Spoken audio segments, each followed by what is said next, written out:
And Wilma at Budrum, and today I'm going to make a honey fermented dragon fruit skin. Now I've got the remainder of a couple of skins I've still yet to do, so I'm just cutting the fins off here, and I'm cutting them very, very thin. I find it easier to cut them with that side down.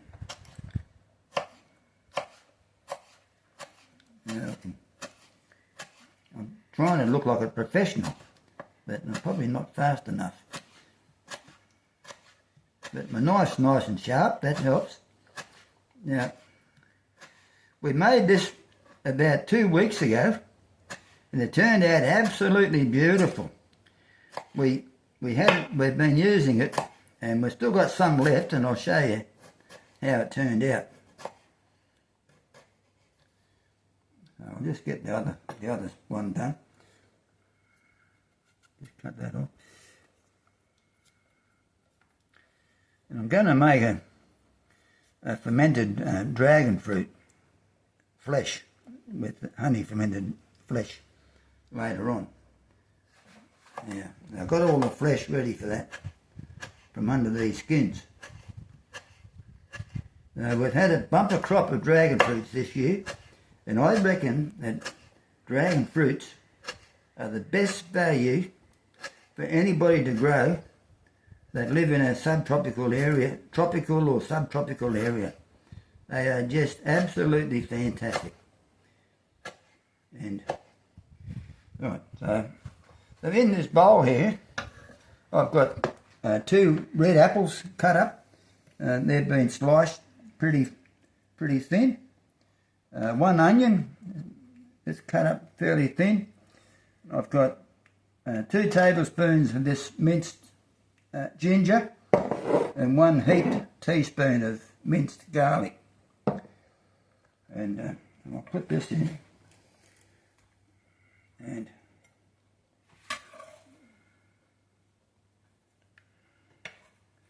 now I've been doing a bit of research on the internet, and it turns out you can ferment any fruit or any vegetable with honey. So there's no salt required, just honey. And it's a good way of getting the probiotics in your diet.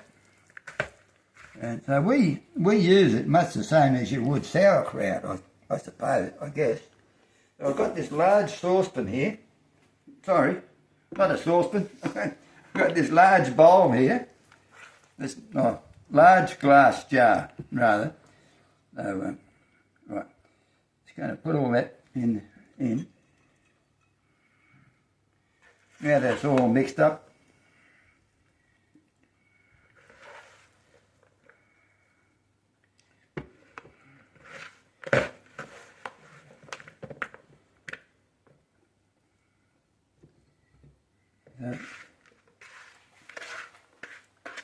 What I found is that the apple and onion goes well with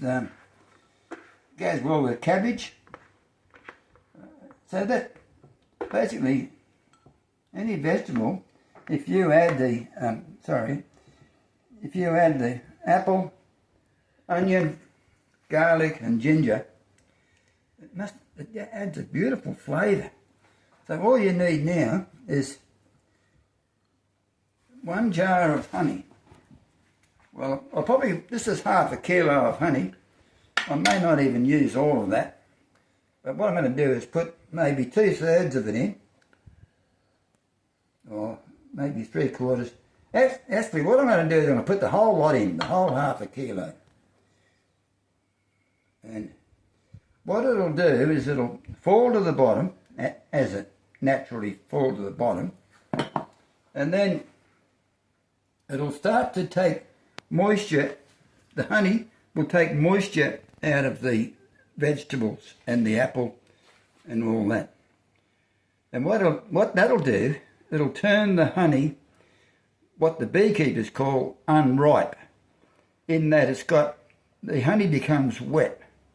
So because honey has got a higher, when honey becomes wet, and it's got a higher water content, it allows the fermentation process to take place. And this is raw honey, straight out of the hive.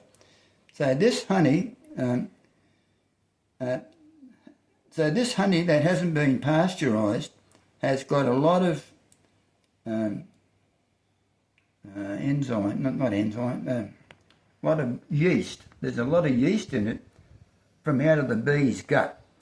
And that's what you need. You need honey that's got all that yeast in it that will ferment a lot quicker.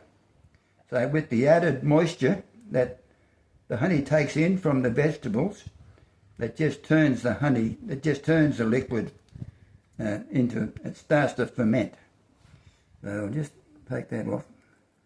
Now, if you don't see the honey filling the whole lot up straight away, it doesn't matter, because you might find that after half an hour the honey might just be up to this level.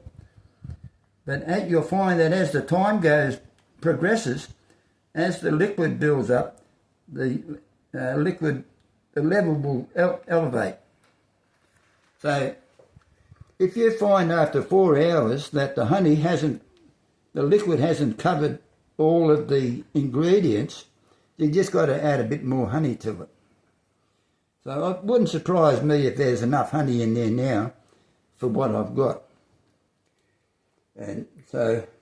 And what else do you do if it hasn't covered? If there's a bit on top, you put a water-weighted jar in there. Oh, that's only if it wants to float. Yes. But and in this case, it doesn't want to float. So